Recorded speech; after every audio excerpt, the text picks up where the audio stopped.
Gentlemen, a pleasure to invite up on stage Deepa Sarojammal, Senior Account Director, UST Global, a passionate technologist and management professional with over 20 years of experience in the IT industry and a proven track record of building and aligning high-performance teams to achieve business excellence. She believes in servant leadership and empowering her team members to get the best out of them.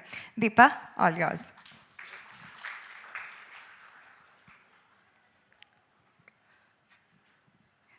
So I don't know if I can, my story would be as interesting, as some of the other stories that you heard. Those were people who went through more challenges than I went through, because I am in IT, and IT is a very organized sector, right? Where when I joined, it was already, an easy place for women to get in. So the challenges that I went through are not as challenging as, Amrita ma'am or Sangeeta ma'am went through, right? But being in IT, we've got our own challenges, which I will go through as we go through my presentation. But before we go into that, I would like to introduce myself a little bit more so you know where I'm coming from. I went to a school, a very normal school in the small city of Trivandrum in Kerala. That's where I stay even today. How did I come into IT? Everybody wrote entrance tests at that time. I too wrote because everyone was doing it. And everyone in my college, the College of Engineering Trivandrum, they all went into IT because IT was, booming at that time. It was 1997. And so I was this person without any goal at that time while I was in college. I was just flowing with everyone else, and I landed in IT in the year 1997, right? But once I got a job, I think I became more responsible. And I have this in me, from the very beginning of my life. It's probably in the genes. That I wanted to be relevant, significant in every place I go. So in school, I didn't want to be just another student. I wanted to make my mark. In college, I wanted to make my mark. Similarly, when I came into a company, I wanted to make my mark. So it is in my genes. So that's very important, for you to think that you have to be significant wherever you go. So I think I'll. So when I joined, the IT industry, just like in my studies, I was very focused on building a very strong foundation. Was I conscious about it at that time? Maybe not, but I wanted to gather all kinds of experiences that my work threw at me at that time, right? In the beginning of my career, I wasn't very choosy. I never told anyone, this is the only thing I'll do. This is the programming language I like the most. That's all I will do. This is the only place I will work from. I wasn't choosy at all. Did everything I did at the time, did it interest me? No, actually. In IT, everyone wants to write cool programs, cool solutions. Whereas there were times when I did the job of reading programs and documenting them, which is a very boring job. It's still considered to be a very boring job. It's called reverse engineering, right? But every experience that I went through, added a lot to my knowledge. When I was going through programs and writing what they were doing, I actually learned how not to write bad programs because it was so difficult to understand some programs, right?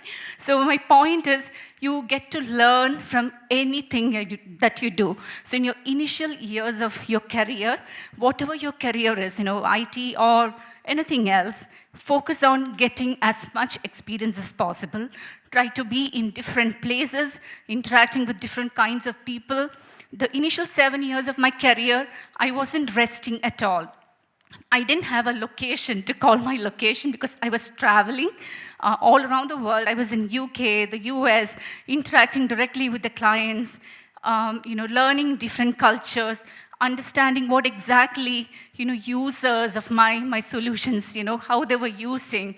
I think all that built a lot of patterns in my brain. If you've heard about machine learning today, what is it?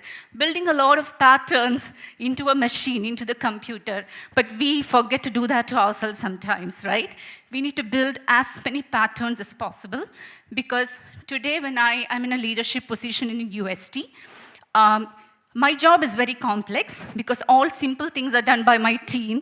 Only when things complex, they come to me, right? So which can leave you very unhappy every day because you're dealing with problems all the day. And the kind of decisions that you take can be make or break decisions, right? You could lose a client or you could lose a project if you don't do the right things. So how are you able to take decisions?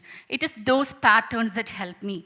I don't have to consciously look at those patterns, but my brain automatically probably thinks that this is what's going to work in this situation, and I'm able to do the right thing.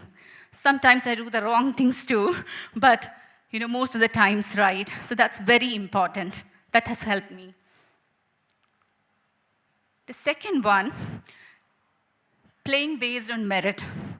So in UST Global, more than 50% of our fresh graduate hire, they are women, okay? But as you look at the number of women in leadership positions, that percentage goes down drastically, right? It is still much better than certain other competitors of UST Global. We get a lot of support from management. We have forums to represent, our needs. There is no differentiation actually with respect to gender or nationality or anything, right? Everyone gets equal opportunity in UST Global and other IT companies also.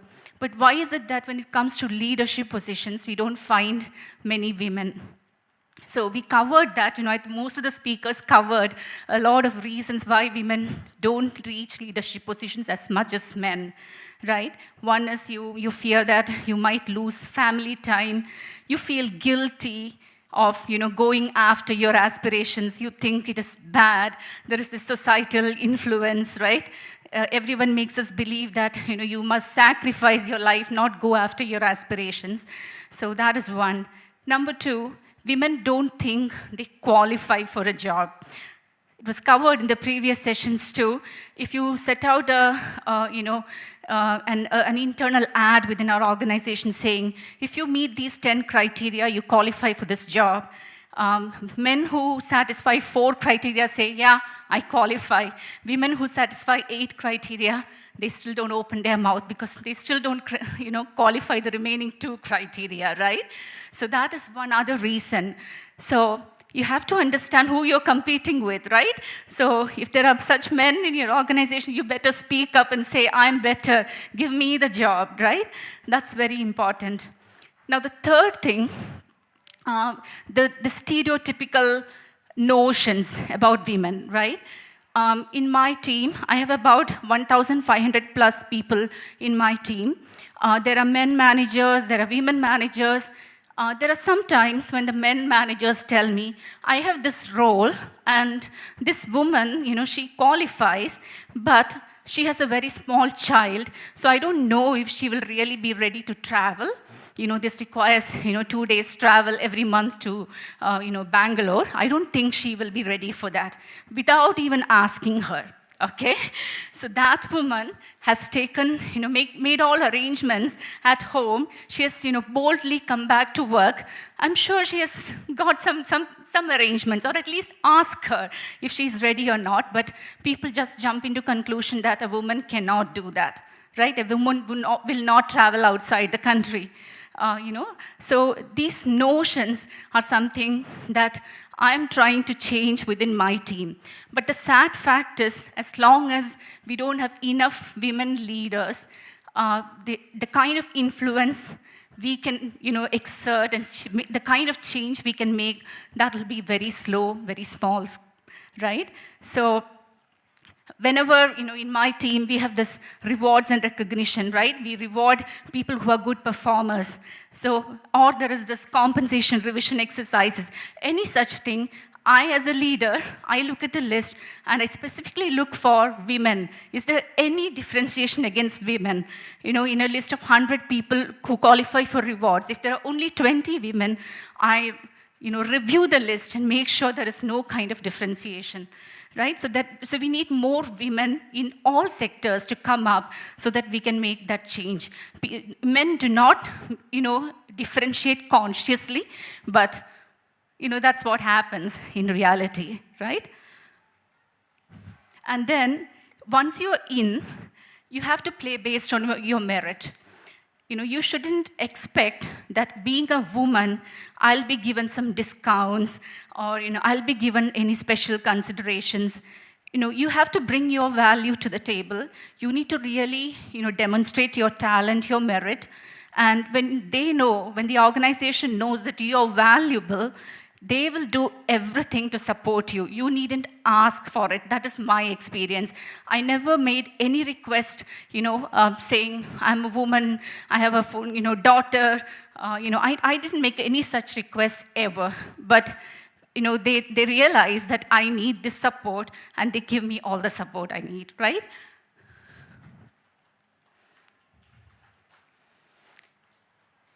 Third one that has worked for me is creating memorable moments for who work with me, right?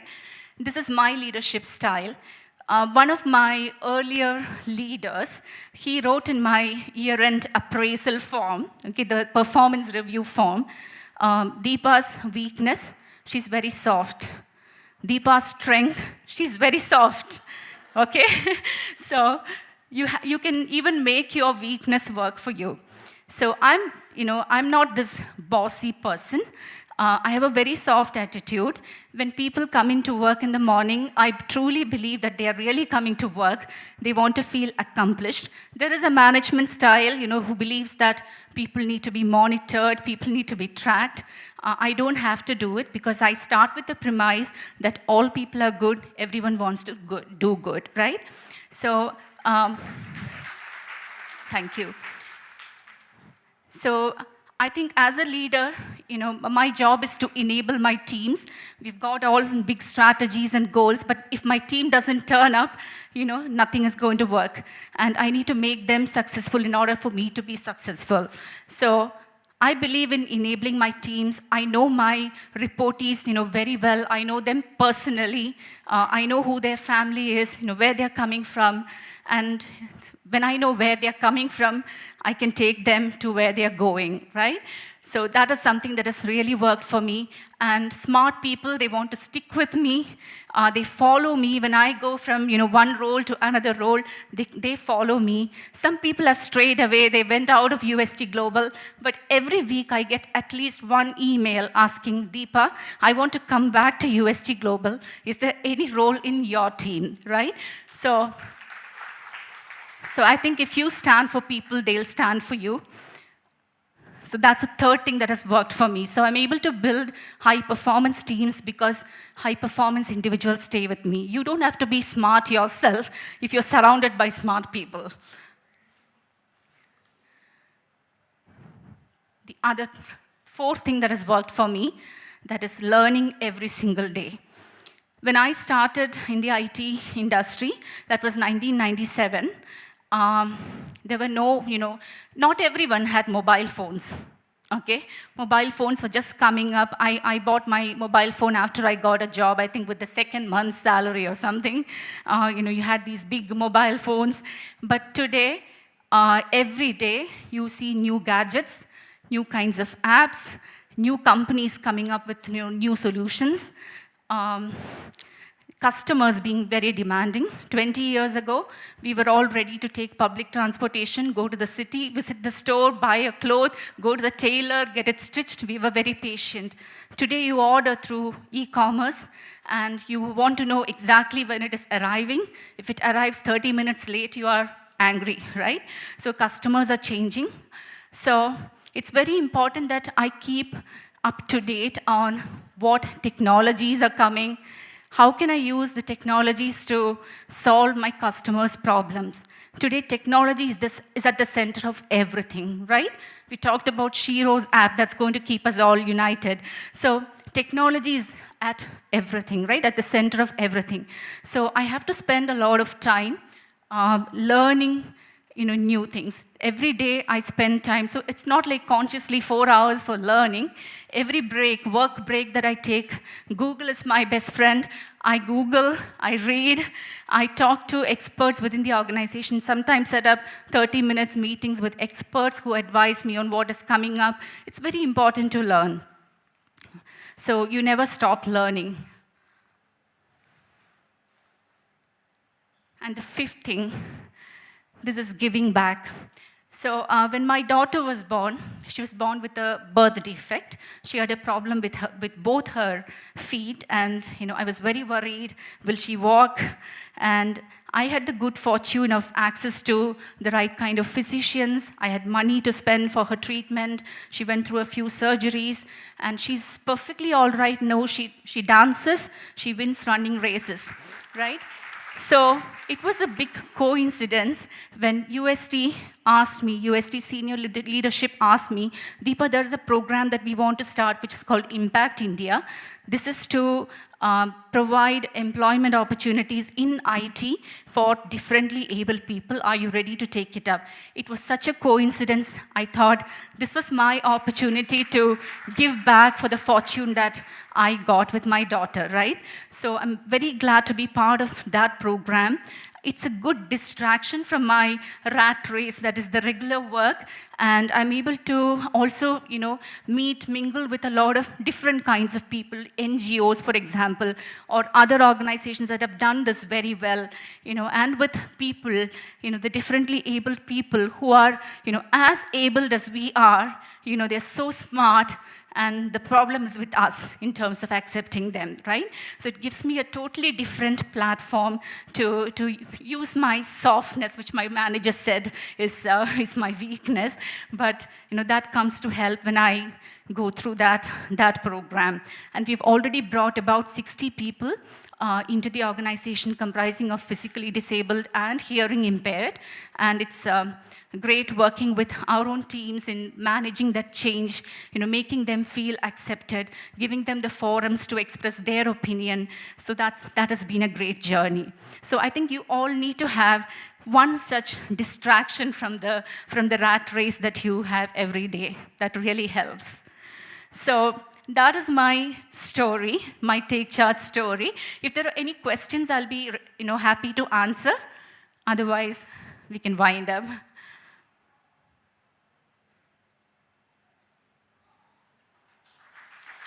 Thank you. Thank you so much. Humility driving technology, humble beginnings, a story of going with the flow, wanting to shine and make a mark, driven by wanting to stay relevant. Every experience, however mundane, teaching us the lessons of life. Traveling the world, soaking in cultures, learning from patterns and dealing with complexity, building a solid foundation, playing a fair field of meritocracy, breaking notions and stereotypes, driving the change one step at a time, not asking for excuses, and turning weaknesses into strengths. Believing in the goodness of people, enabling success for collectively, standing for people who stand for you, and giving back in wholeness. Creating magic out of the ordinary and making every day beautiful. Ladies and gentlemen, Deepa, who shared her story with us. You need such sunshine on all cloudy days. Thank you so much for joining us and sharing your Take Charge story. Thank you.